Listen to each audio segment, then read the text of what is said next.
Hey everybody, this is Chip with Closing Bear. You know, one of the most highly requested videos that I get is on Homestead. So I thought we'd go ahead and do that since it's tax time right now and you've got to file before March 1st. It's not March 1st, it's before March 1st. And February is a short month, so keep that in mind. So Homestead in general is this. The state of Florida will allow creditor protection and tax savings on property taxes to individuals on their primary residence. Okay, so it doesn't apply to companies, it doesn't apply to investment properties, so you're one primary residence. So what you want to do is you want to have the title to the property before January 1st of the year that you want to claim it. Okay, so for 2020, you want to have the deed recorded in your name before 2020. And then you want to go to the county property appraiser's office of whatever county the property is located in, and provide them a copy of your recorded deed, a copy of your driver's license, or just show them your driver's license with this current address on it, and then a utility bill showing that you're there with the power turned on, you actually live there. And then if you do that, what they're going to do is they're going to give you creditor protection, tax savings, and then maybe some additional tax savings I'll go over right at the end. So creditor protection, a lot of people don't know that in Florida on your homestead property, the only people that can kick you out and foreclose are the bank that gave you the money. Okay, so if the only reason you live there is because you got somebody's money, you didn't pay them back, you can't stay. And then the government, imagine that, right? The government can always do that. And then things that they call elections. So if you elect to be in an HOA, the HOA can foreclose. And then contractors. So if you've hired some contractors to do some work and you haven't paid them, they can technically foreclose on the property as well. Other than that, if you ring up credit card debt or car loans or anything like that, all those other people can't kick you out of your primary residence if you have homestead filed. So that's the creditor protection.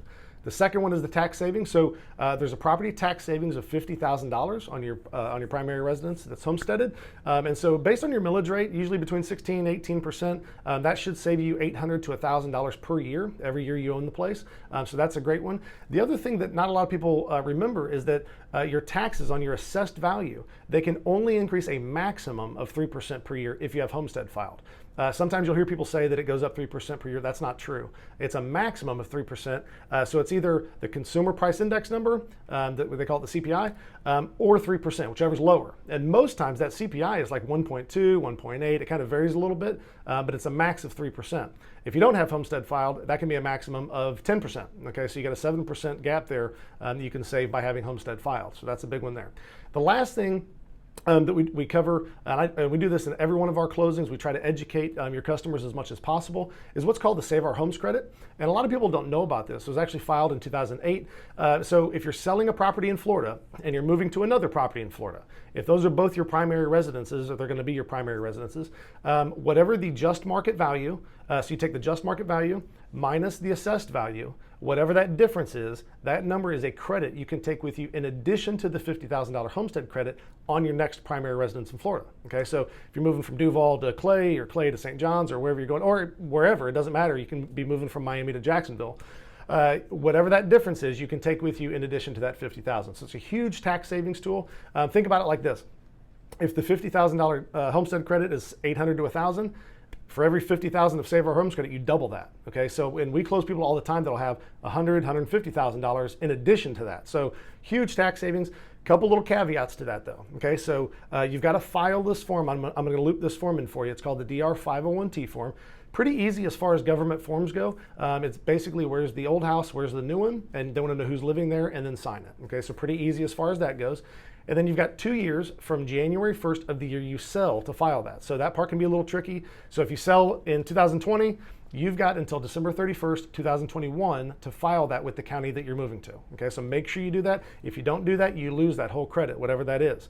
And then the other little tricky part is there's two ways it can be used. If you're moving to a house worth more money than the one you just sold, okay, so if you're upsizing, you take that entire dollar amount with you. Okay, so that part's pretty easy, right? So take the entire dollar amount. If you're moving to a house worth less money than the one you just sold, if you're downsizing, or if you're going to a condo or something, you take that Save Our Homes credit that you just found out how to calculate, and then you divide that by the just market value of the house you just sold. That'll give you a percentage. Whatever that percentage is, you take off of the next house's just market value. Okay, so I'll roll in another diagram that I've created for our classes that we teach on this. So the example that I use is a $400,000 house that you just sold. You closed with Closing Bear and loved it. Thank you for the support. And then it had an assessed value of $250,000. So that left you $150,000 of Save Our Homes credit. Okay, so if you're moving to a house worth more money, you take the whole $150,000 with you plus the $50,000 homestead credit for $200,000 total.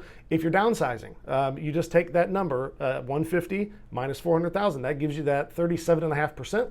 And then you take that off of the next property's just market value. So they're not going to give you the full, $150,000 if you're moving to a house worth $200,000, because think about it, if you had 150 plus the other 50, you'd be tax-free, and the government is not going to make anybody tax-free. So, but still a great program, free money going out. So that's about as easy as I can explain that. I'd love to come teach with you anytime you want. If you want to do that, reach out anytime. Chip@closingbear.com. We'll see you soon. Thanks a lot.